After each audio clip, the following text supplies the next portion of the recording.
How's the stash? Glorious. That's what I'm talking about. Live from downtown Nashville, Tennessee. This is Stash Cast. Let's go. Welcome to our ridiculous sports show. Hello, everyone. It's a frat party at a golf course. That was one hell of an intro. I enjoyed every minute of that. Come on. Do you even want to win? He's like running into a 12-story building. You want to talk about a whooping on national television? I'm not playing for the next 2 hours. Bring me some chicken. Stash Cast, baby. What's up? This is Stash Cast, presented by Nashville Stash. From downtown Nashville, Tennessee, we are glad to have you here with us for another episode of Nashville's most ridiculous sports show. As always, I am proudly joined by my crew from Los Angeles, California, the Professor Alex Alper, and Director of Team Travel for the Cleveland Guardians, my man, Jared Jones. JJ, glad to have you back, man. It's been a minute.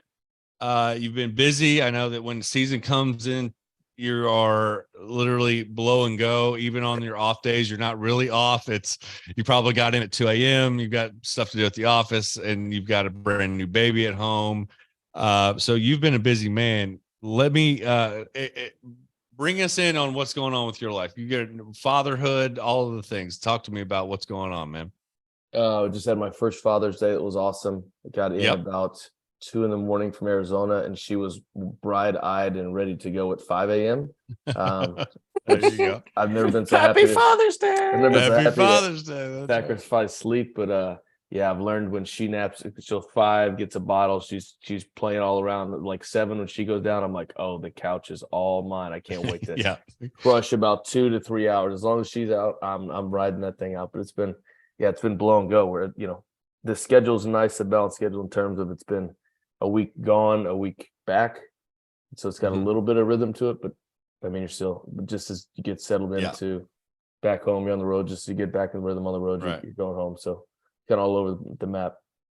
For sure. Well, I'm glad that, like I said, I'm glad that we found a little bit of time to jump on. I know that Alex and I have had, we've had a couple of guests on.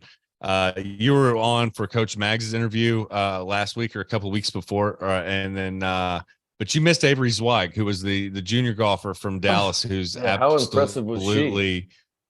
I mean, yeah, well said, like blown away. And then Alex, you're not aware of this. Let me put this little cherry on top.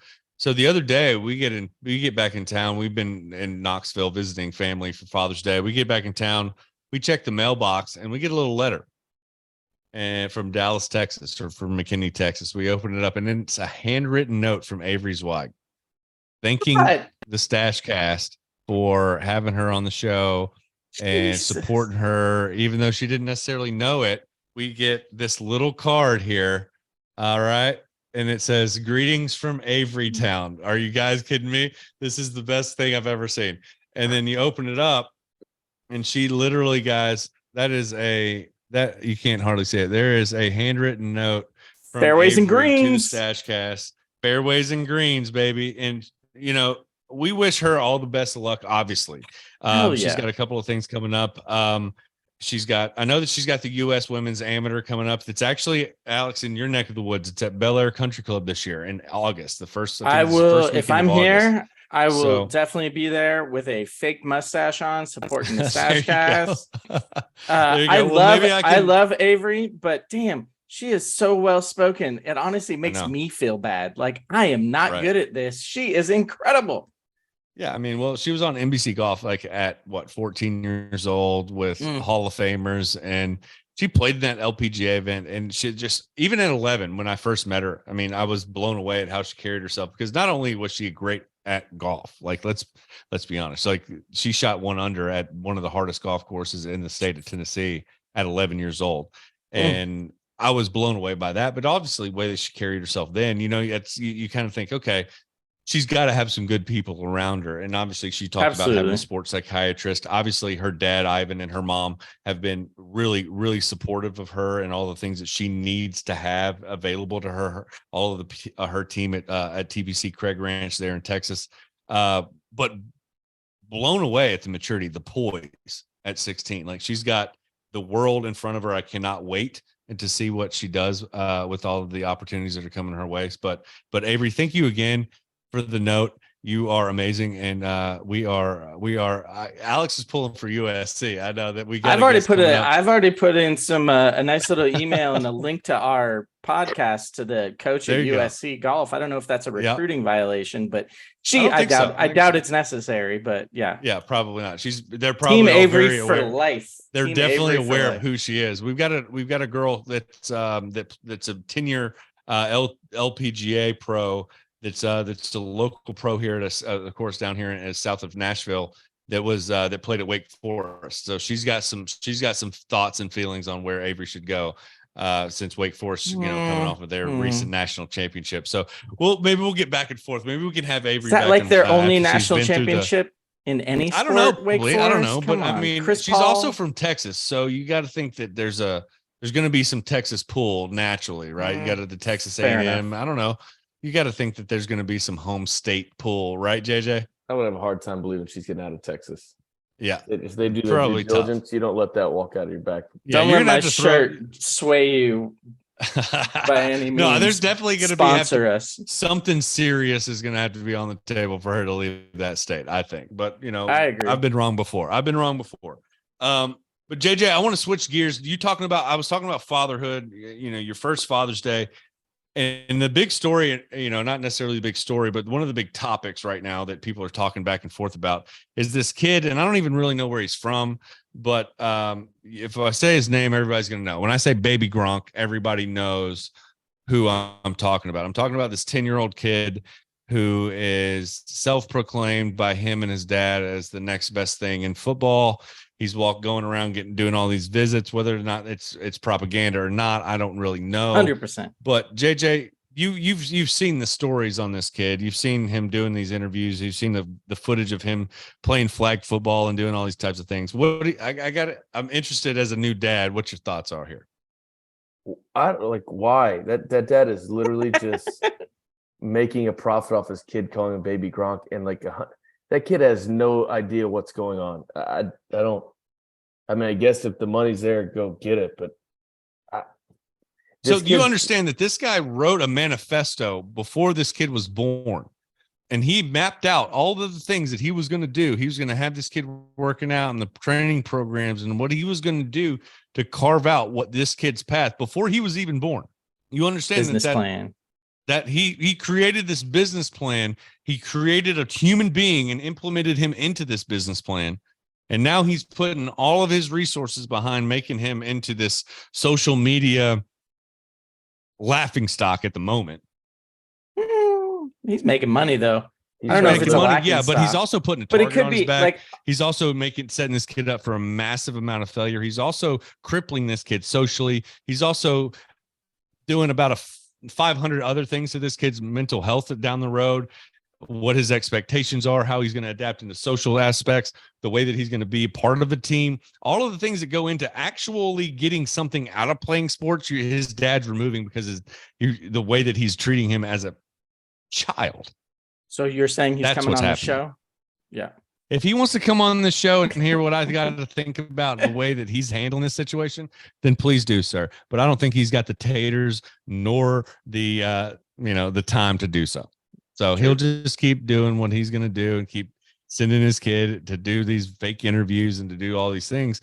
But I guess my question, JJ, is how narcissistic do you have to be to write a manifesto about your kid and what he's going to be before he's even born?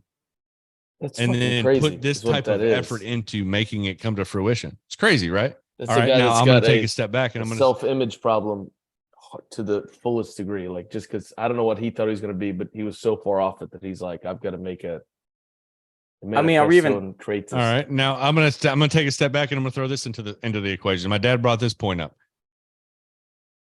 Richard Williams, Venus and Serena's father, did the same exact thing. He wrote a manifesto of what he was going to do to get these girls out of Compton. He went and learned tennis, learned how to teach it to them, and then placed them in the tournaments, pulled them from tournaments, molded them into who they are today.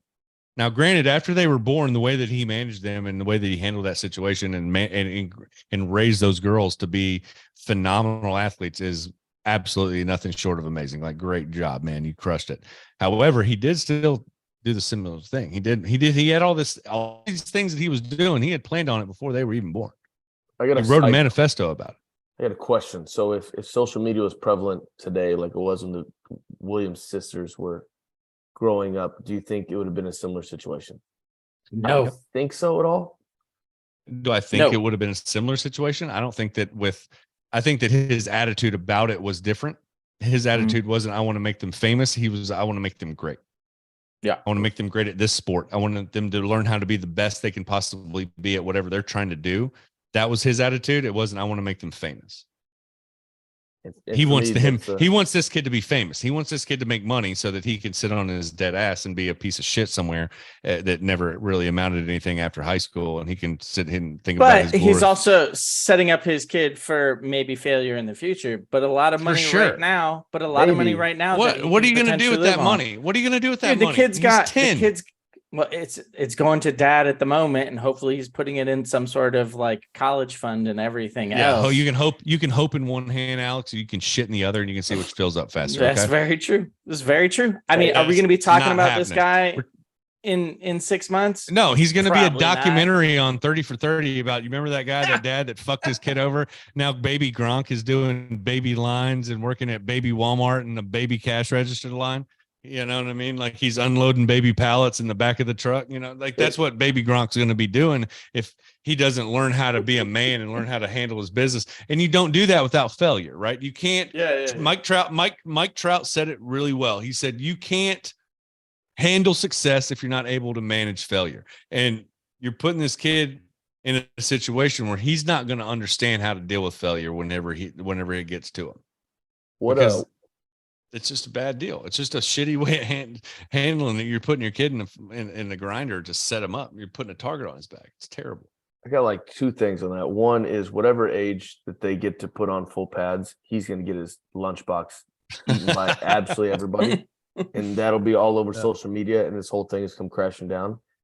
Two is like, I feel like the Williams dad, he wanted his kids to be great. I think all parents should want their kids to be great, whether that be tennis or whatever, the clarinet, I don't care. I don't think Baby Gronk was a kid to be great. He wants the kid to be huge on social media so he can make money. And like, it's a scam. It's like a Ponzi scheme. Yeah. Seems like it. I can get out of here. It's crazy. But yeah. Anyways, I don't think that guy deserves any more attention than he's already got. So we're going to shut up about Baby Gronk and his stupid dad. But it's definitely good to know that you're not going to be, you haven't manifested Elsie's life, and you're already putting it into play, because I definitely think, Haley, you would have your balls in a vice if you were doing anything like that. Yeah, you got to go the Avery Zieg route and get some golf clubs in that kid's hand here in about 9 months, JJ. Yeah. Or do what Coach Mags was saying? He was saying, make sure you throw it in her left hand. Make sure she's swinging it left-handed. Left hand for everything. Left hand for everything. What a good interview Coach Mags was. I mean, I hate what a good dude to interrupt you, but dude, I mean, I loved him then. Obviously, I loved playing for Coach Mags then. He was awesome to be around on and off the field. But just to have him back so long, I mean, heck, it's been almost 20 years since, I played with him, and to sit back and to reminisce, and for him to bring back some of those old memories, it's playing with some of those guys.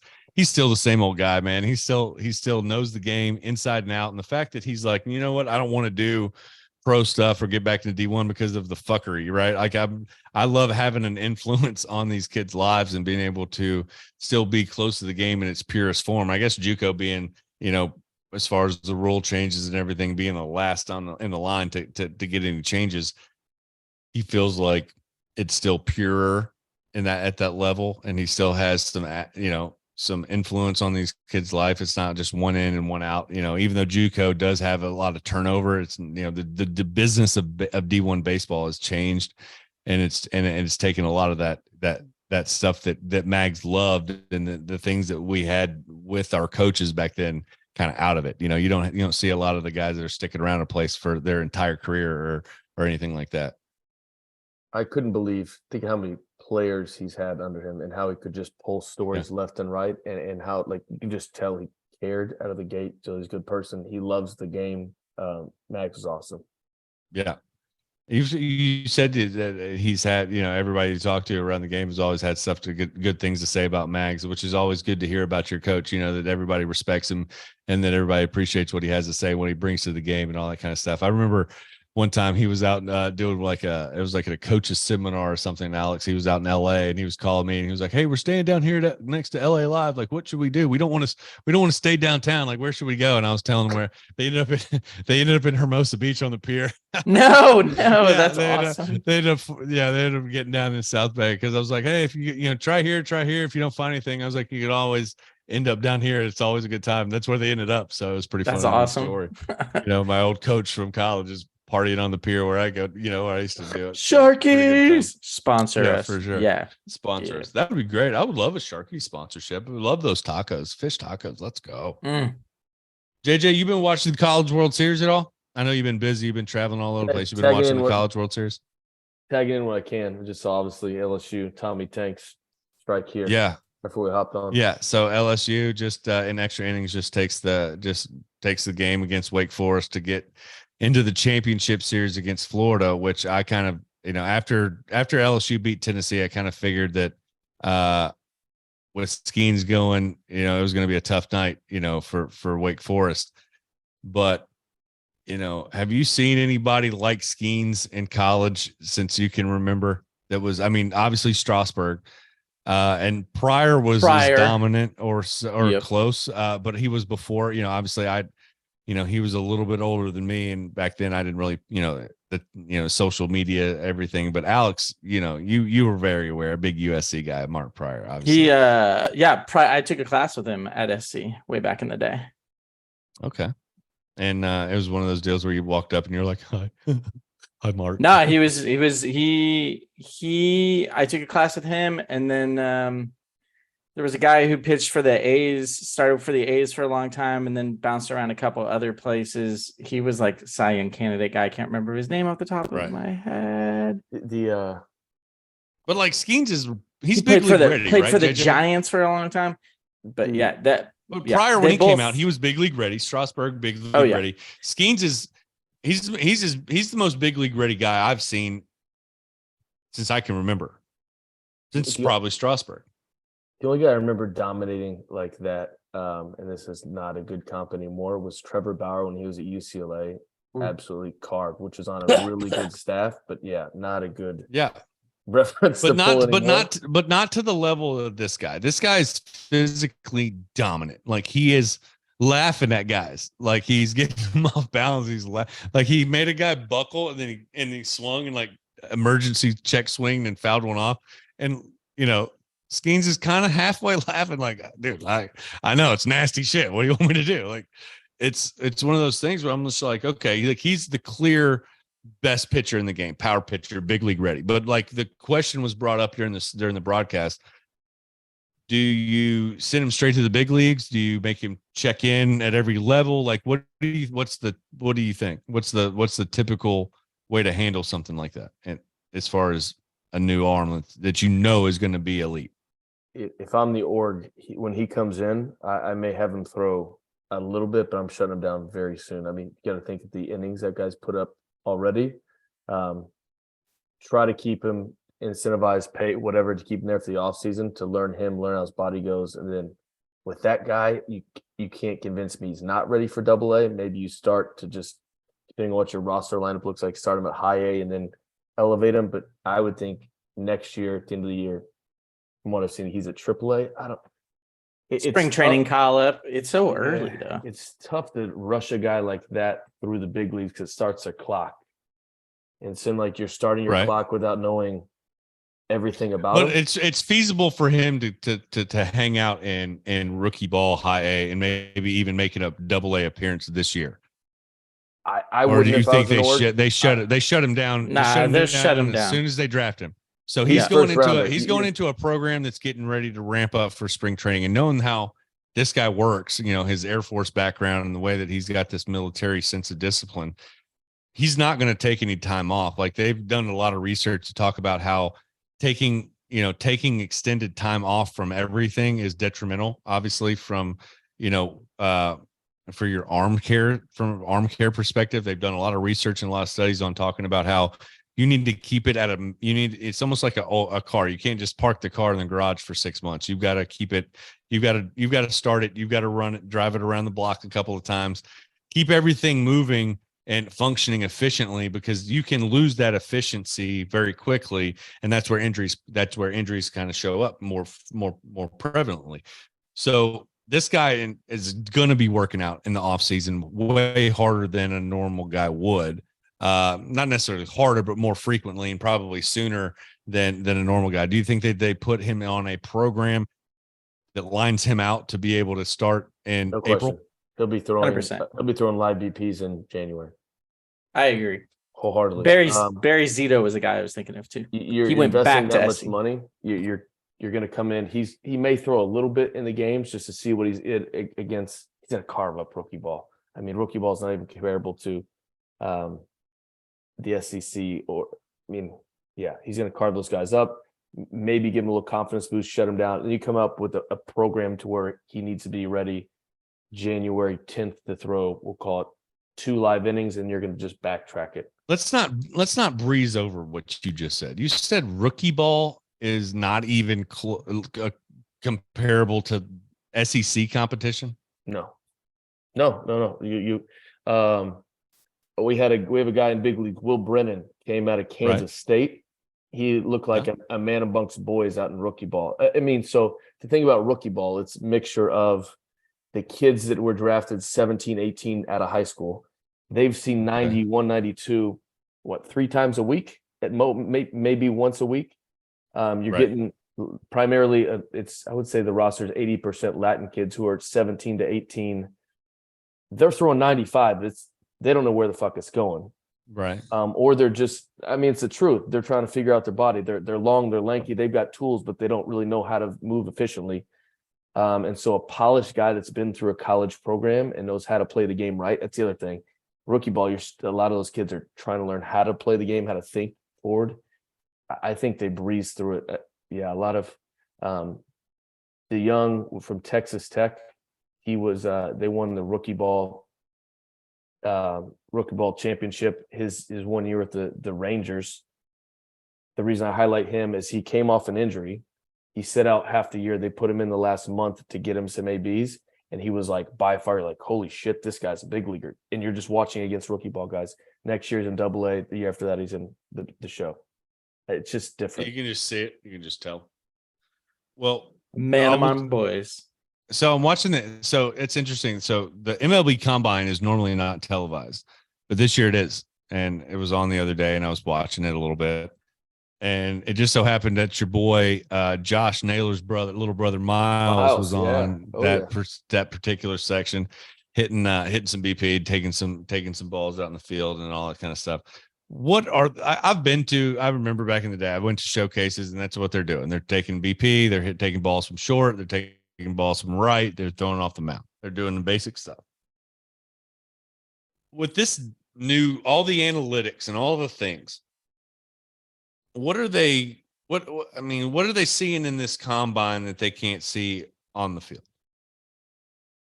Or is it just something for Harold Reynolds to go do on MLB? It's just money and content for the MLB network. So I'm gonna parlay into what Alex is saying. It's gonna depend. Obviously, there's 30 teams. All 30 teams have a little different take. But if you trust your scouting department at all, they've been watching these kids for at least 3 months. I'm saying like bare minimum, potentially 2 to 3 or 4 years. You're saying like, hey, this guy took really good BP for 1 day, and everything you said that he chases out of the zone is a big swing and miss guy. Fuck that. He had really good BP. It's like where the value is you get to sit and talk to the kid in depth as an entire front office instead of just a scout 101. A lot of times their parents are there. You may get to see so if there's some sort of metric that each individual team uses, you can put them through that, and you can see where that compares against maybe your guys in AA or where that is in your org. If you're drafting a kid based off 1 day of fielding grounders or under a pressure cooker, it's totally like Alper said. MLB's like, okay, how can we stay relevant? We're in this kind of lull where baseball was exciting. We're almost the All-Star break, but not there. the College World Series is going on. Everybody's watching that. Can we stay relevant and all? And it's grabbing our attention. That's why the draft is going to be right before the All-Star break. It's not a great time for anybody that works in baseball, but it keeps MLB circulating and in the fold, if that makes sense. Right. Because that's all they talk about in the College World Series is where this guy might get drafted and where that guy would get. So they're trying to keep all that stuff relevant because after the World Series is over, they kind of build up a little bit into the draft. And then you're hoping that you get the All-Star break. It's all one thing. Yeah. One thing into the next to try to keep the relevancy up. But it's tough. But one thing was cool. Speaking of the Naylor brothers, was that Josh is the middle brother. What's his name? So Josh is the oldest one. Bo is the middle, and then Miles is the youngest. So Bo got his first hit the other day, and Josh was going crazy in the dugout. I thought that was a pretty cool moment. Yeah, he teared up. It was Josh's birthday was today, so yesterday he got his first hit. Bo's a good player. He's going to be a really good player. I feel very confident saying that. It'd be like he piss missiled straight to second baseman here and there, like it just didn't happen. And so for it finally happened, and to see his brother kind of have a breakdown and tear up, because obviously pressure's building. Yeah. He went 4 straight games without a hit. He's like, I'm not trying to get sent down. That whole drill. Yeah. It's the fact that I think about it probably at least once a day where I'm like, holy shit, there's brothers playing in the big leagues together. Like it's always impressive when you're like, hey, there's 2 brothers in the big leagues. Right. Same team. Yeah. And they played together on Father's Day. It was the first both started. Josh started at first. Both started at catching on Father's Day in Arizona. I was like, how cool would that be to be a dad? That's awesome. Sitting there and like, this came to fruition. Yeah, that's amazing. You know, all the days that you've spent in the backyard doing all the stuff that they've been doing, and finally said, like, hey, my boys are out there playing. That's awesome. And they're Canadians, so they're wicked nice too. They're wicked nice. Yeah. That's funny. It's awesome. Yeah, well, that's they're cool, nice. man. Nice, eh? I hope the best. Hope Bo keeps it going. Just one more thing about baseball before we transition out of that is I heard a story about this, and you can tell me whether or not I'm full of shit or not. Tony Vitello, head coach of the UT Vols baseball team, apparently he has made it very clear that he plans on hanging out at the Cape Cod League and just picking up anybody and everybody that he wants from any team that he's been watching. He's been like, hey, I think I like this guy. I think I like this guy. I think I like this guy. And he'll just hang out at the Cape Cod and start poaching players. What do you got anything to say on that? You got any nuggets on that? I was just telling Nick before he hopped on, and this will all come together. So yes, I've heard Vitello is a used car salesman. What I've heard is that instead of focus on development, maybe like some other programs are, he's like, the hell with development. UT's giving me money to spend. I'm going to go sit outside the clubhouse or in the team hotel and be like, hey, you had a really good year at, this will parlay into Wake Forest. What do you think about 65K and coming to Knoxville? You ever been there? The weather's great. And then he goes into that. And then enough that some college coaches are potentially reconsidering sending their guys to the Cape Cod League. So I don't know how they're going to work around that. I don't know if they're going to put in rules. I mean, he's doing it. There's probably 5 coaches doing it now because words got out that that's been his stick. But as Wake Forest just lost, I said, hey, Mars, we'll see how many of these kids will go be in the SEC next year, because those ACC schools, Tommy Tanks probably got a little bit of money to be at NC State, but not LSU money. And now he's in the World Series. Like, that dude's getting. Yeah, he just dropped a tank to send him to the championship. Hey. So Tommy Tanks' stock is rising, and that's that SEC effect. I mean, you talked about it yourself. Playing in the SEC is already, giving you a leg up on anything, especially even Pro Bowl, considering the competition that you're going to get at when you first get in. What you got, Alex? You got any experience in baseball that you want to bring in on this? Well, I got a question for you both. Oh, okay. So this is college, right? And people having the ability to transfer and NIL deals and blah, blah, blah, blah. But at the moment, it's still pretty unregulated, and it's still very much so the wild, wild west. Like, this needs to be reined in, right? Or are we okay with it? Like, dude, if you can hit bombs and you're a great player, go make as much money as you can. Or is it just going to be the big schools that gonna steal all this talent, and your Oral Bobs and your Fullertons and your whatnot aren't going to be able to compete because USC's got more money and Tennessee's got more money and SEC's got more money. Yeah. I don't know. I think that as it stands right now, it sounds to be kind of a little bit like the way that Major League Baseball is, where you got the money to throw it around. Whatever penalties there may or may not be, you'll deal with it. It's a really good way to put it. Actually, I hadn't thought about that way. Like the Yankees, the Dodgers, the Padres, they're going to spend their money. That's not a question. Yeah. They're going to go out and blow it. Everybody else has to figure out a way to be good and not go that route. So that's actually like at Oral Roberts, they recruited well, they developed well. Now they're going to lose half their team. Fine. They're going to have to start another 3-year process. That's why I think like Mercer's a team that pops up from time to time. Maybe a Georgia Southern. There's some random Southern Miss. Those schools. Yeah. It's a great comp. It's just big league ball, and that's spot on. I mean, you look at a player like you mentioned Oral Roberts, right? You talk about Jonah Cox, right? Obviously had an amazing season, had a record hitting streak and, going and all that kind of stuff. Went to Oral Roberts because his brother played there. So you get that kind of, I'm going to go there because my brother played there, nostalgia kind of thing. But then at the same time, this kid just went to the World Series and he saw what he was looking at. He saw what they were doing over at LSU, saw what they were doing at TCU, saw what they were doing at Tennessee, saw what they were doing at Wake Forest. He starts seeing all these kinds of things. He starts going, man, you know what? Vitello winks at him across the dugout. He starts going, man, what could I do with that orange on? Right? What could I do with that Stanford jersey on? What could I do with that USC jersey on? What could I do with that, Vanderbilt jersey on? That's the type of guy, the Oral Roberts, the Southern Miss, the teams that like stuff like that, that are going, okay, this is my opportunity to put myself in a brighter light. It's no different than what Mags was talking about with the high school kids in travel ball. The travel ball kids are trying to get in these organizations where they're going to get the most exposure to try to get into the programs that they want to get to. They'll play for the colleges that they want to play for. It's no different when you get into college. You're wanting to play for the right program. And if you've got to go with the way the portal situation is set up now, you don't have to go waste a year in JUCO. You can go get some valuable stuff and make a name for yourself at a mid-major program, and then transfer to an SEC program, ACC, Big 10, Big 12, and, go hit 30 bombs on your senior year and get on the map and be a top 10 pick. Where you might have hit 30 bombs for Dartmouth, but nobody gives a shit because you play for Dartmouth. And everybody's like, well, everybody's throwing 84 in that league. Nobody, you should hit 30 bombs, but you hit 30 bombs in the SEC or the ACC or the Big 12 or the Pac-12. Then everybody goes, oh shit, this dude must be able to hit. Right. I mean, the Tommy Tank's got 23 bombs and 100 RBIs this year, 23 bombs and 100 RBIs in college. You know how many games they play? They play like 60 games. That's a lot. That's more than most big leaguers get in 60? Yeah, 162. In 100 more games, this guy's got more ribbies, batting about 370 with 100 he's got 100 RBI, 23 bombs, and he's batting like 350 in 60 games.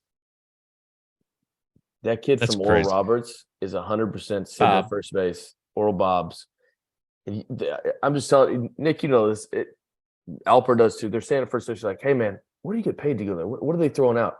And he's got the LSU. Oh yeah, he's asking. You don't think he asked? You don't think he asked Trey Morgan at first base? And you're going to see him be like, "What? What? I get 70." And then, hey, you got scouts. How often scouts are like, "Oh, we got 15 to 30 scouts every day." And they're like, "Oh shit, we come like before we're in the tournament." Like we've got a kid, David Fry, backup catcher from Northwestern State.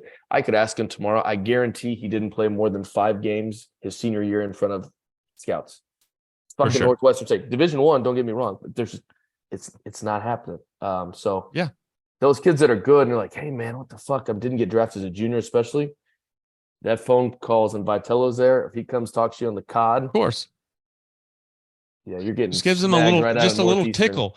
Just gives them a little tickle and their eyeballs light up, and it's like, oh my god, you know what I mean? He's got one of those. He talks about Knoxville and those sundresses in the springtime and the football games in the fall, and he starts talking about how beautiful it is down by the river and in his orange plaid used car salesman jacket. Home sweet home to me. And then next thing you know, these guys are like, let's go. They're willing to risk it all. Let's go. Oh, and by the way, we'll give you $60,000. Just yeah. By the way, we'll fluff that wallet. It's in your room. Yep.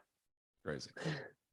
Oh, well, it wasn't like that when we played, JJ. No, I'll tell you that. If you decide to leave, you got fucking punished. Yeah, it was a ordeal. Leaving, the rules about going this way and that way or up or down, it was a whole thing. So damn, I would have been a sports agent in college. You stayed put, is what you did. Do we think there should be some sort of transfer rule put back in? Like Alex kind of alluded to that.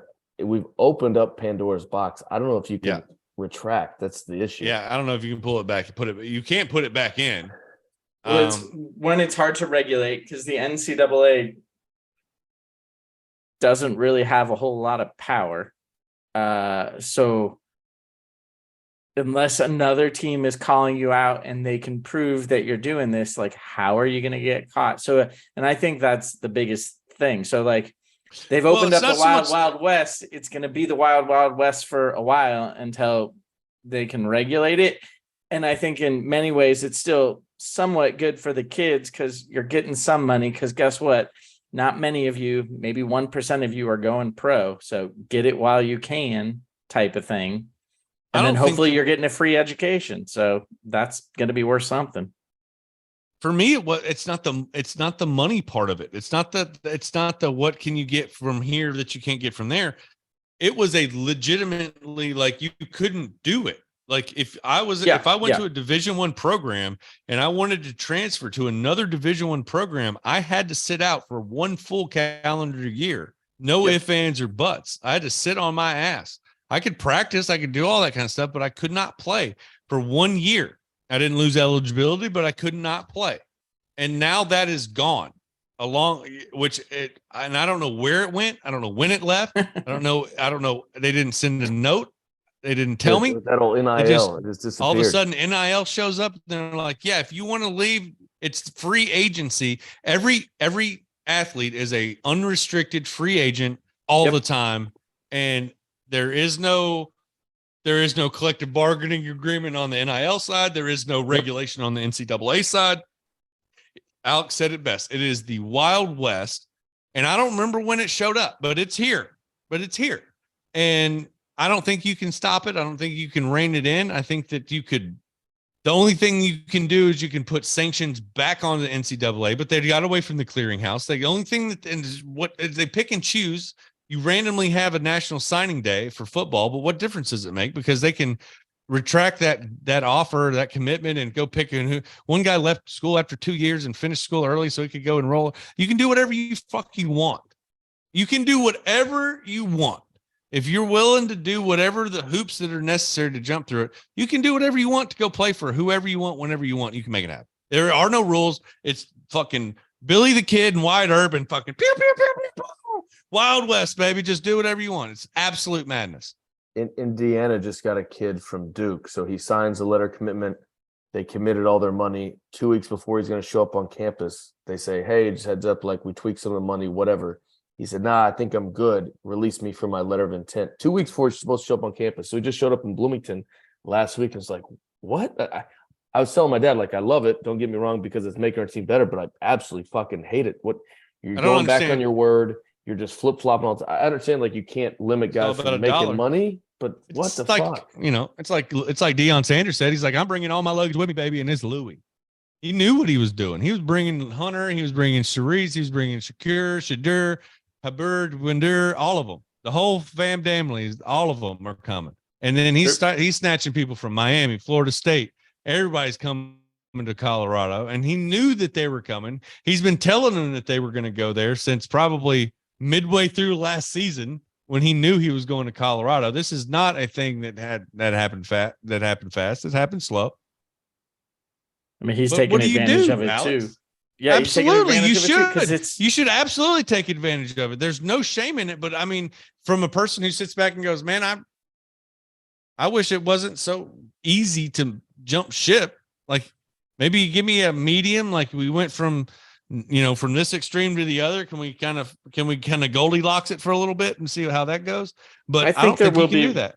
I think there will be regulations, but like, kids are taking advantage of it as well. They should. I feel less happy when coaches take advantage of it.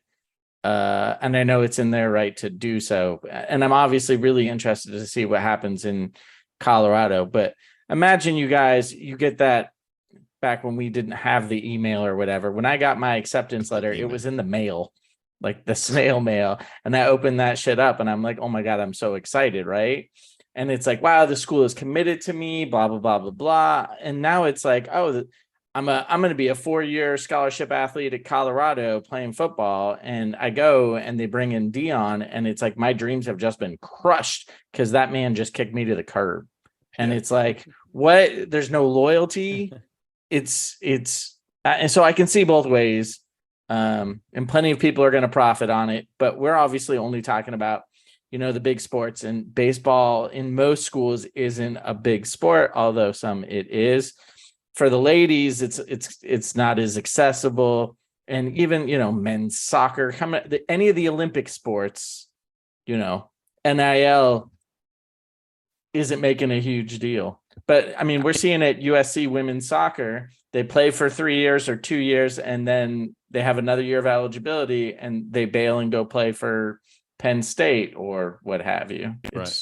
Well, I think that the other sports are getting a little bit of momentum on the NIL stuff. I think that there's a lot. There's the golfers, the track, the women's soccer, the women's basketball. There's some stuff that's happening on some of those non-marquee sports that are from an NIL perspective. And I think the collectives like Spire Sports and some of these people are putting an emphasis on trying to find some of these athletes that aren't necessarily the quarterback of the football team or point guard of the basketball team to try to work and to make it everybody get an opportunity to get a piece of the pie.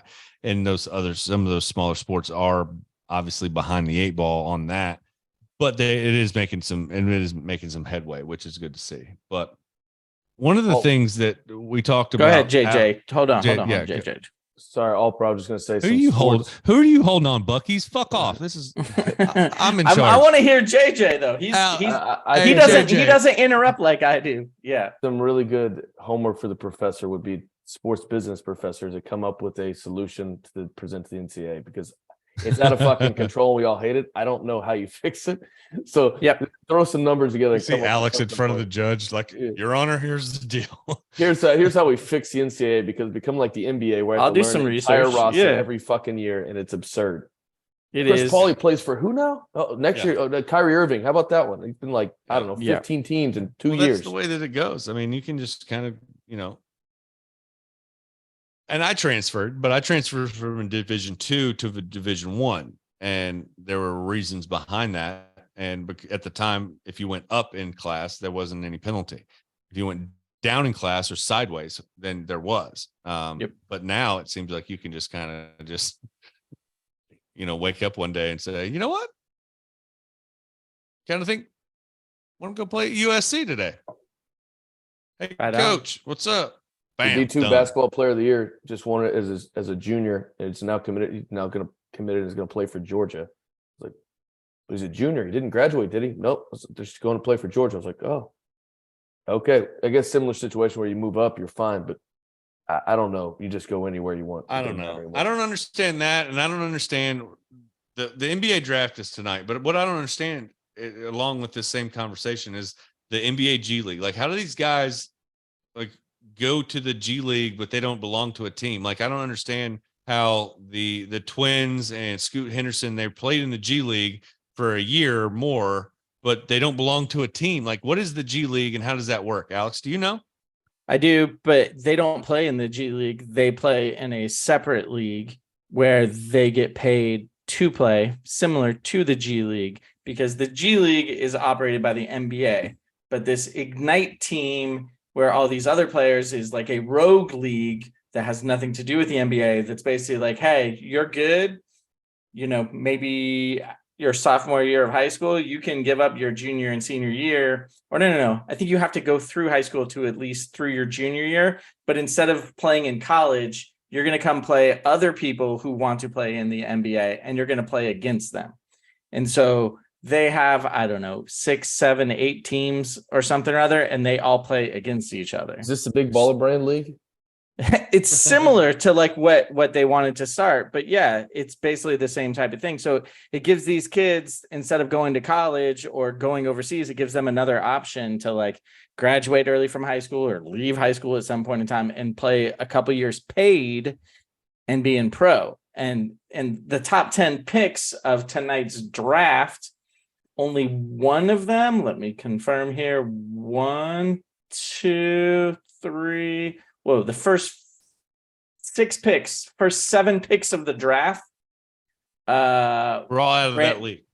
Brandon Miller was drafted second. He went to Alabama. Right. And Anthony Black went to Arkansas. He got drafted 6th. But everyone else, Victor, who went first from France, and then the 2 Thompson brothers, and JJ, right. You were talking about 2 baseball players playing with each other. These 2 guys got drafted back to back. They played in this overtime elite league, which is not like the G League. Because think about the number of people that get drafted every year, right? 2 rounds of the NBA draft, and that's it. And then some people get picked up and whatnot from undrafted status and get put into a G League team. Like, there's not that many seats on the floor of an NBA team on an NBA bench, and yet they're drafting 5 or 6 people every year, 3 or 4 people every year. Where do those people go? You got to put them somewhere, and that's what the G League is for. But like, it's okay. So even if you're drafted, that makes sense. If you're drafted in the first round, if you're a lottery pick, like a top 10 pick, like they're paying enough money that you're probably going to play, or you're not going to the G League. But everybody else, it's like, congratulations, you're going to play for the Rockets, or will you? 2 questions for you, since you're the professor here. Where the fuck do they play, and how the fuck do they make money? Who? So like these overtime elite Ignite people? League. I don't know who the hell that is. Yeah. So I don't know who runs more than a Big Ten school or an SEC school that's throwing out buku NIL money. Yeah. So, and basically this is what's happened. It's kind of like IMG. So like, instead of going to college or going to high school, you can go play for IMG in Florida or whatever and play on one of these like teams that then play against other teams, but they play against. Yeah. So what these investors have done is basically saying like, hey, you're going to come play in our league. And then I imagine, and I don't know this for a fact, I imagine they get some sort of percentage if you end up going pro. And it's like, that's how they're getting paid. But then there's also sponsors, and guess what? There's also TV. So it just gives these kids another option, kind of like, and this was before NIL. So it was. Yeah, this is similar to the kids going to play in Europe or something like that. Yeah. So instead of going overseas, you're still playing in the US of A. And I think Overtime Elite is based in Atlanta. So it's basically, you have a bunch of like supposedly the best of the best that decide not to go to college because they want to make money for their family or whatever. And they're getting paid to learn to play. And then I imagine a portion of what they earn or in their first contract goes back to this Overtime Elite deal. Huh. And you can't do this in all sports. Obviously, basketball is not as difficult because there's just not as many people on the floor, right? It's not as much to put a team together. Right. I feel like if it was a baseball comparison, it's like, you go to college, you get drafted, go in the affiliate ball. And if you're like, hey, I can't go to college, so instead of going that route, I'm going to go play indie ball and get paid whatever until I'm draft eligible. But and even the Overtime Elite, they have classes, like they're teaching you, instead of like learning algebra, they teach you like how to use your money, how to invest, how to do all these type of things. So they're like trying to prepare these kids to be professional athletes. And granted, everybody who's going into this Overtime Elite is not going to make it to the NBA. But it's interesting that the first time that there's a draft pick, these 2 Thompson brothers get drafted 4 and 5 the first year. And there's going to be some other Overtime Elite people that end up making it as well. Not as of yet. But yeah, 2 people from France, Victor Wembanyama goes first, and then his 19-year-old teammate goes 7th. And they all played in that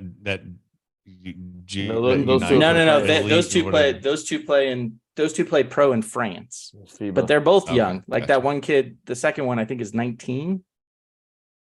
Yeah, it's crazy.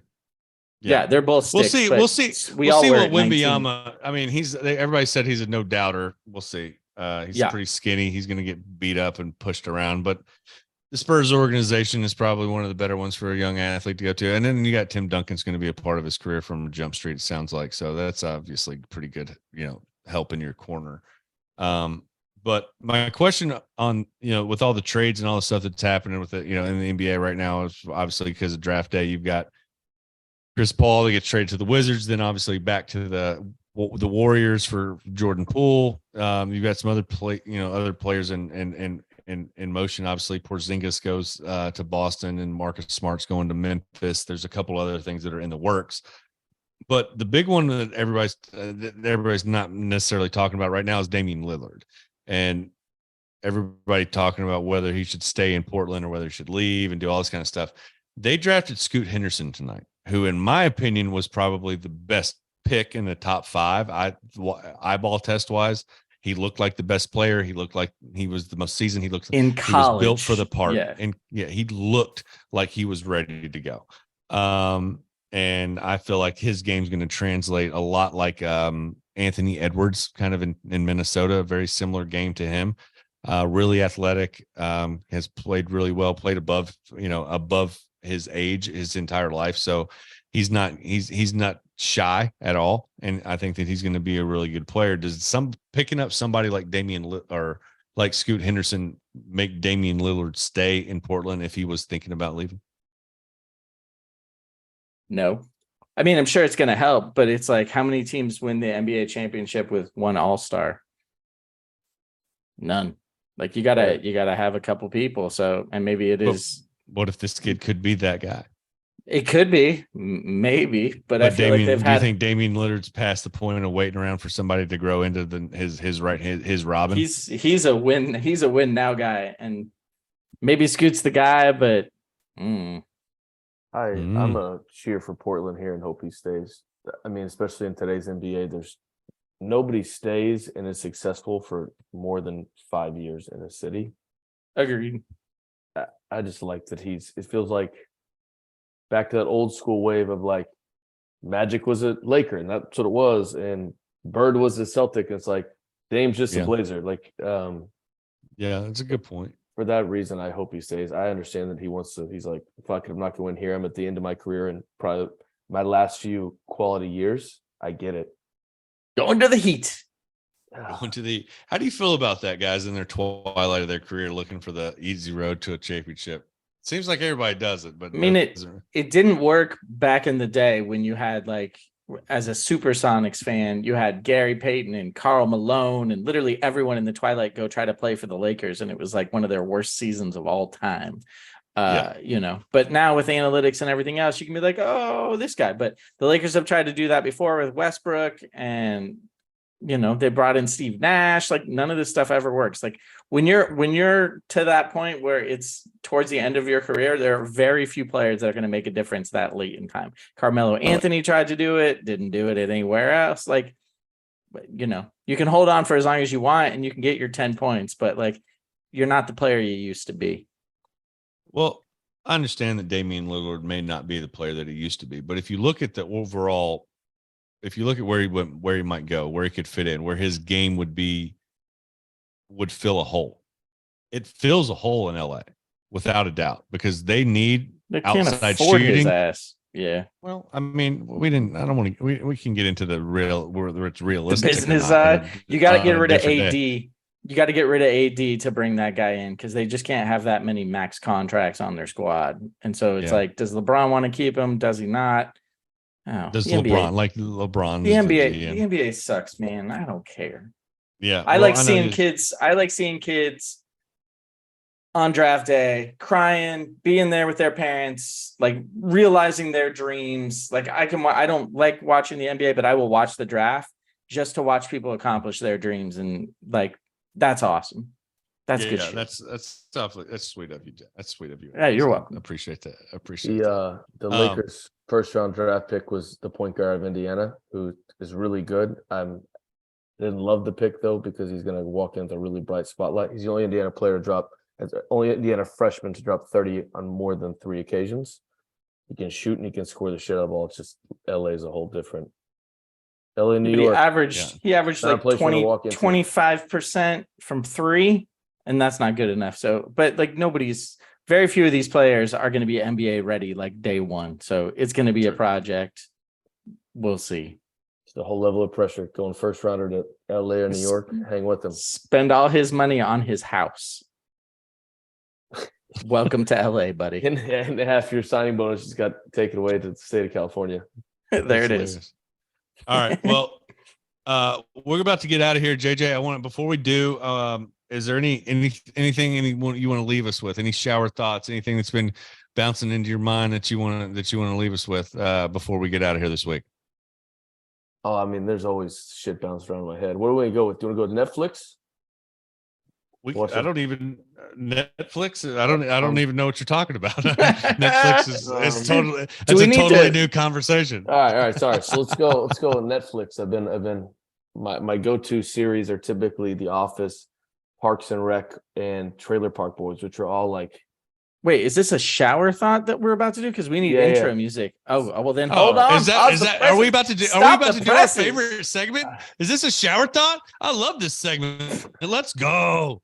Thoughts with JJ. So when do you decide it's time to replace your underwear? Kids today have no idea what the grind that dial-up internet is. They're there to cradle my taters. So until they're not cradling my taters, I'm rocking with them. They're holding my tater sacks. That's when it's time for underwear replacement. Showed a little side boob, put a computer in the family room and watch that kid's road to adversity. Vagina story. Hey, what's it? Put her out. And I scooted.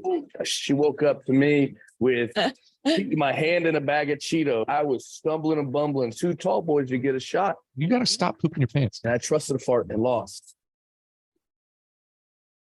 Today's unplanned shower thought brought to you by Netflix. Offer sponsors. Sponsor us. Nice. Sponsor us. So my thought would be I love just like I'll call it monotonous comedy shows in terms of like The Office. You can turn on anytime. Doesn't matter what episode it's on. You can go right in. Parks and Rec is the same. Trailer Park Boys. God, I love that thing. It's the same. So I was thinking the other day, if I was to take this Mount Rushmore of comedies and did a fuck, marry, kill, where would you land? So for me, I'll start with the kill. It's going to be unpopular. That Parks and Rec is an easy one for me because I can kill because they make Indiana look like worse than it is, which is kind of hard to do. I think I'd fuck Trailer Park Boys just because it's really funny and it's good to watch all the time. But I mean, it's trashy and you definitely don't want to be with that full time. And then Mary Wise, I'm going to settle up with The Office because it's not always pretty, but it's a classic and it's going to hold you over for a long time. And welcome to my brain. I dig it. If I'm fuck, marrying, killing those 3. Those 3. Let's stick with those 3. I'm killing Trailer Boys because I've never seen an episode, but now I want to. Sorry. Oh, it's trash Canadian comedy. It's fantastic. There's a guy named Bubbles with the big glasses. Oh, I thought it was like Australian. It's Canadian. It's totally fair enough. It's fantastic. All right. Well, I'm killing that one, even though you're not supposed to hit someone with glasses. So whatever, he's dead. I'm a bigger fan of Parks and Rec than I am The Office, so I'm marrying Parks and Rec. That show's great, and I'll fuck The Office because I mean that just marry Leslie Knope. She makes me. She makes me want to put my head through a wall. Who makes you want to put your head through a wall? Leslie Knope from Parks and Rec. She's got she's cringeworthy at times. Yeah, there's that aspect. I think that I'm going to agree with Alex. I got to kill Trailer Park Boys. I just I love them, but at the end of the day, I don't want to fuck them, and I definitely don't want that to be my life. So I definitely don't want to be married to them. On your note, I don't want to be married to Leslie or Ron Swanson, even though I think Ron Swanson is probably one of the greatest Americans of all time. Marrying Ron. So I'm gonna fuck Parks and Rec, and I'm going to marry The Office because I feel like I could deal with The Office's sense of humor and antics full time as opposed to the Parks all three and Rec. of us with a different take. I love what do it. you know about that? It's almost like, we planned it, but we didn't. So awesome. Shower thoughts with JJ as always. Didn't expect to have a little segment, but we love it. JJ's back. Dude, you got a lot of traveling going on. You got a homestand. Go Guardians. Hope they kick ass. Good. Hope Bo Naylor keeps kicking ass and gets to stay up with his brother. Maybe one day you'll have all three of them on the same team. But Alex, thank you so much for being on. And everybody, thank you for being on with us. I know that you got a lot of choices, so thank you for being on with Stashcast. We really appreciate it. And until next time, y'all be good, be well. We love you big. Stashcast out. Yeah, on your UFO. I've been on some other shit, just lost my fucking brother shit. Now I think it's time to beam myself back to the mothership. J-Rock is my co-pilot, that's the one that I hover with. Love the way we stubborn, like we rule our own government. We come through so thunderous, like everybody else is under us. I might go like a Chevy when the going gets heavy, but you know